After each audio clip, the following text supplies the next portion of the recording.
Welcome to Chapter 2 of the cannabinoid graphic novels, based on Moby Dick, that I should be writing right now. So, the second chapter of Moby Dick is called Carpet Bag.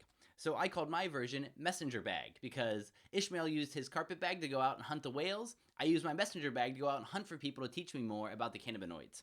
And so the things I was going to introduce in this chapter from the original outline is first an inspiration.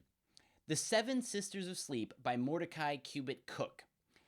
I wanted everyone to know about this book because I think it's magnificent. It's from about 150 years ago, and the Seven Sisters of Sleep are the 7 major drugs that people have been taking throughout human history. And so he starts with a lot of poetry about how these drugs feel, what they're like, how they've played out in the importance of human history. And then, being a good citizen of the British Empire, he gathers data on how these drugs move around the empire, their adulteration, as well as the long history of human use. And so for me, this book was so inspirational, and most of all, I would love to get a drink with Mordecai Cubitt Cook.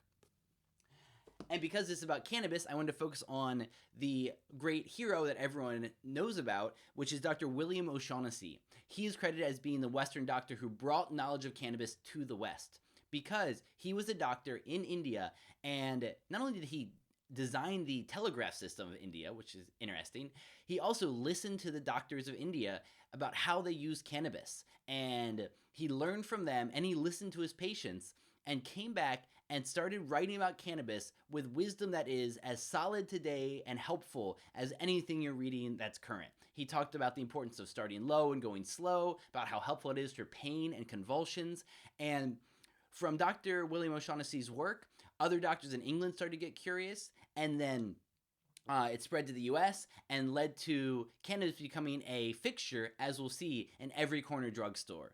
And the last thing that gets hinted at in Chapter 2 is this unknown molecule in the book called Moby Dick, and in my series called anandamide.